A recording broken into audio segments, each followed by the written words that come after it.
Every 14 seconds, a barrel of oil leaves the Persian Gulf and enters the global economy. That single fact has shaped wars, built cities from nothing, and turned desert monarchies into some of the wealthiest nations in human history. Tonight, we trace how the Middle East converted geology into geopolitics, petrodollars into skyscrapers, and sand into strategy.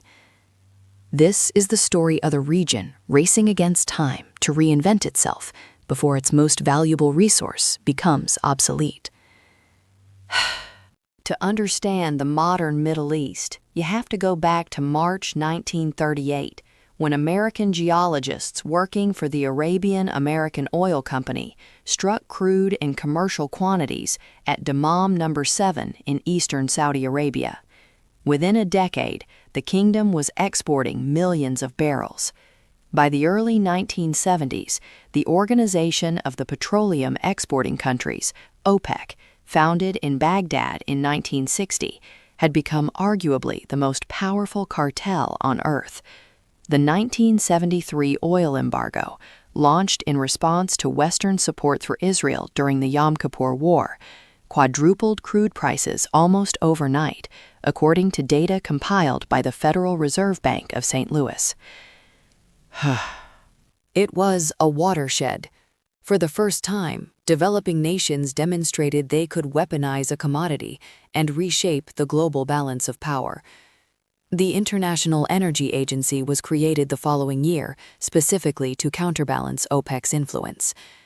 That institutional response alone tells you how profoundly the embargo rattled the industrialized world. Today, the Middle East and North Africa region accounts for roughly 31% of global oil production and holds approximately 48% of the world's proven crude oil reserves, according to the BP Statistical Review of World Energy, published in 2023.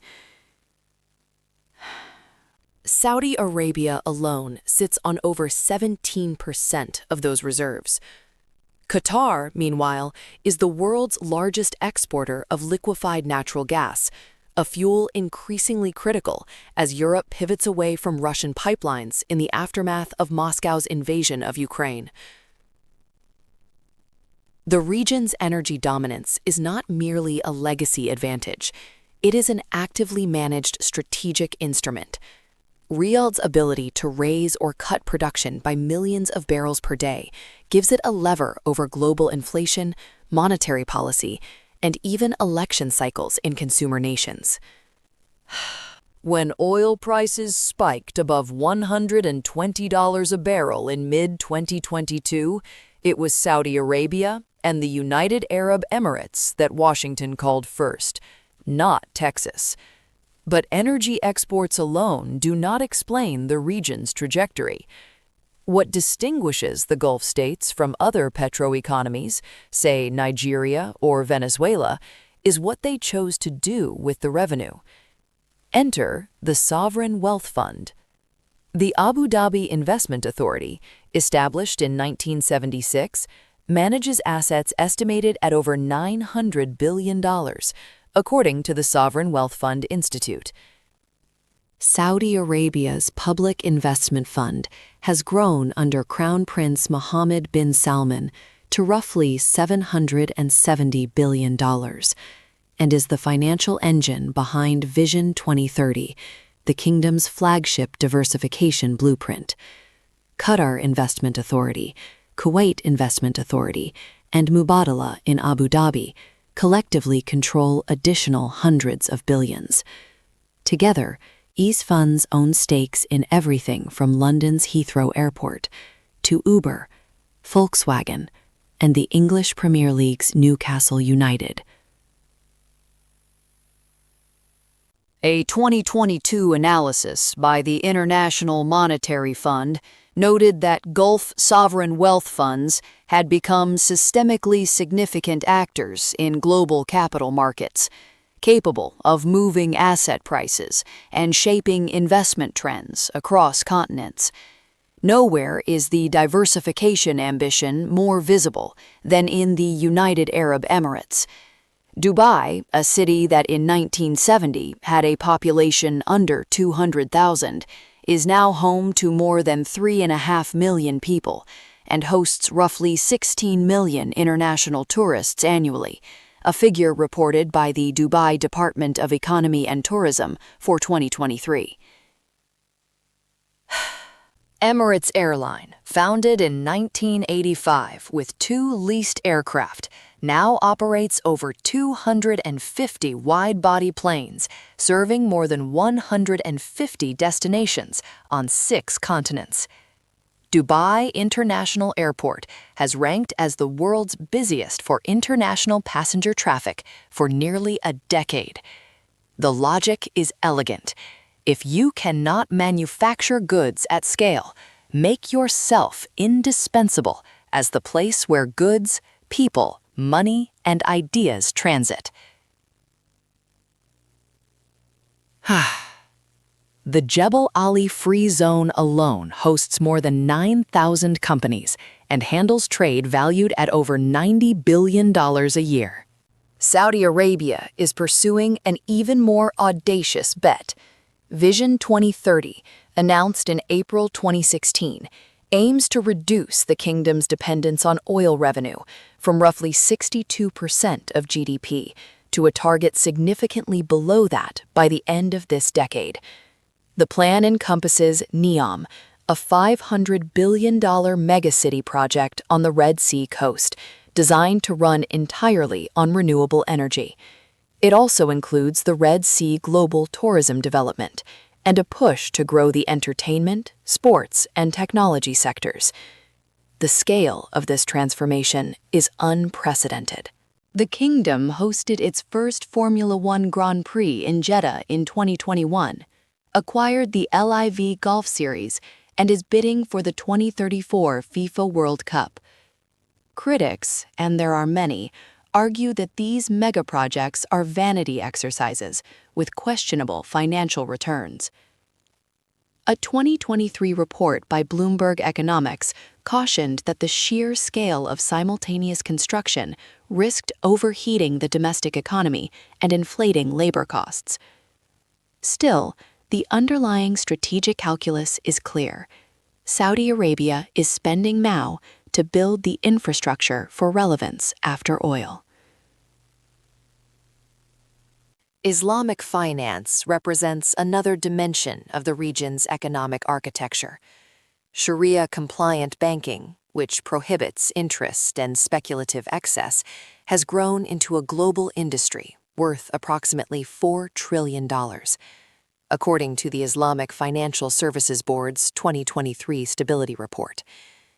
Malaysia pioneered many of the instruments, but the Gulf states, particularly Bahrain and the UAE, have positioned themselves as leading centers for sukuk issuance, the Islamic equivalent of bonds. In 2022, global sukuk issuance exceeded $170 billion. The sector appeals not only to Muslim-majority populations, but increasingly to ethical and ESG-conscious investors worldwide, creating a bridge between Gulf capital and global sustainability agendas. None of this transformation would be possible without labor migration, and this is where the story grows more uncomfortable. The Gulf Cooperation Council states are home to roughly 30 million foreign workers, who in many countries outnumber citizens. In Qatar, migrants constitute approximately 88% of the population. In the UAE, the figure exceeds 80%. These workers, drawn overwhelmingly from South Asia, Southeast Asia, and East Africa, build the towers, drive the taxis, staff the hotels, and care for the children. Their remittances are lifelines. The World Bank estimated in 2023 that remittance flows from GCC countries to South Asia alone exceeded $100 billion annually. Yet labor rights organizations, including Human Rights Watch and Amnesty International, have documented systemic abuses, confiscated passports, wage theft, dangerous working conditions, and legal frameworks that tie a worker's residency to their employer under the kafala sponsorship system. Reforms have been introduced. Qatar notably abolished the kafala system ahead of the 2022 World Cup, and the UAE has introduced more flexible visa categories, but implementation remains uneven and enforcement gaps persist. The economic miracle of the Gulf is inseparable from the labor of millions of people who share almost none of its wealth or political rights. Water scarcity compounds the region's vulnerabilities. The Middle East and North Africa is the most water-stressed region on Earth, according to the World Resources Institute's Aqueduct database. 12 of the world's 17 most water-stressed countries are in this region. Saudi Arabia and the UAE rely heavily on energy-intensive desalination, a process that currently meets roughly 60% of domestic freshwater needs in the Gulf states. The International Desalination Association reports that the Middle East accounts for nearly half of global desalination capacity. But desalination demands enormous energy inputs, creating a circular dependency. You need hydrocarbons to make freshwater, and you need freshwater to sustain the populations that extract the hydrocarbons. Climate projections published in the journal Nature Climate Change in 2021 warn that parts of the Gulf could experience wet bulb temperatures exceeding the threshold of human survivability by mid-century, potentially rendering outdoor labor physically impossible during summer months. Geopolitical instability remains the region's most visible risk. The wars in Yemen, Syria, Iraq, and Libya over the past 2 decades have collectively displaced tens of millions of people, destroyed trillions of dollars in infrastructure, and drawn in every major global and regional power. The Abraham Accords of 2020, which normalized relations between Israel and the UAE, Bahrain, Sudan, and Morocco, opened new commercial corridors and signaled a pragmatic shift in Gulf diplomacy. Bilateral trade between Israel and the UAE reached approximately $2.5 billion within 2 years, according to data from the UAE Ministry of Economy. But the devastating conflict in Gaza that erupted in October 2023 has strained these relationships and reminded the world that economic integration cannot, by itself, resolve deep-rooted political grievances. Iran's nuclear ambitions, Houthi drone strikes on Saudi oil facilities, and recurring tensions in the Strait of Hormuz, through which roughly 20% of the world's oil passes daily, according to the U.S. Energy Information Administration, all underscore the fragility of stability in a corridor that the global economy simply cannot afford to lose. Youth unemployment is the quiet crisis beneath the surface. Across the broader Middle East, approximately 1 in 4 young people is unemployed, the highest regional youth unemployment rate in the world, according to the International Labor Organization. In Saudi Arabia, the government has pushed aggressive Saudiization policies, mandating that private sector employers hire nationals for certain roles. The results are mixed.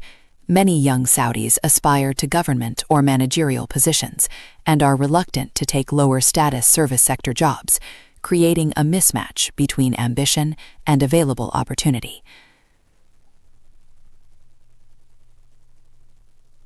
A 2022 World Bank report on human capital in the Gulf noted that education systems across the region still emphasize rote learning over critical thinking, entrepreneurship, and technical skills, leaving graduates ill-prepared for the knowledge economies their governments are trying to build.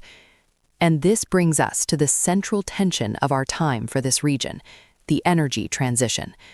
The International Energy Agency's Net Zero by 2050 roadmap, published in 2021, projects that global oil demand must fall from approximately 100 million barrels per day to 24 million by mid-century if the world is to meet the Paris Agreement's climate targets. If that trajectory holds, and it remains a very large if, the fiscal foundations of every Gulf state will be fundamentally challenged.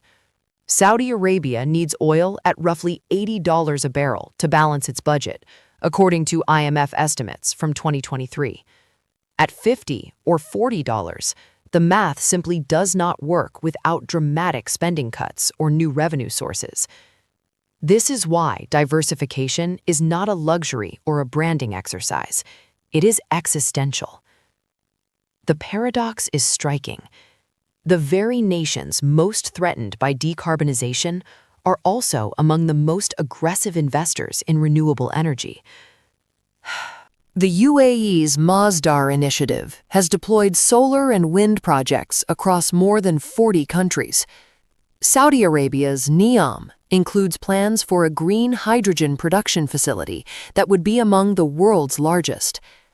Abu Dhabi hosted the COP28 climate summit in late 2023, a decision that drew criticism from environmentalists, but also underscored the Gulf's insistence on being at the table, not on the menu, as the world negotiates its energy future.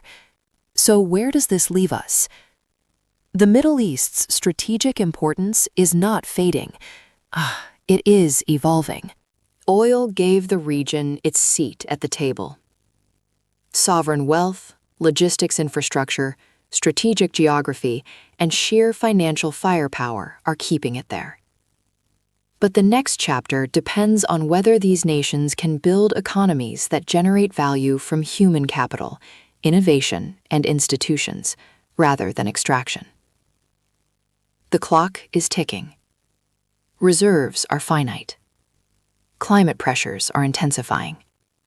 Populations are young and growing. The question is no longer whether the Middle East will change. It is whether it will change fast enough and fairly enough to sustain the ambitions it has announced to the world.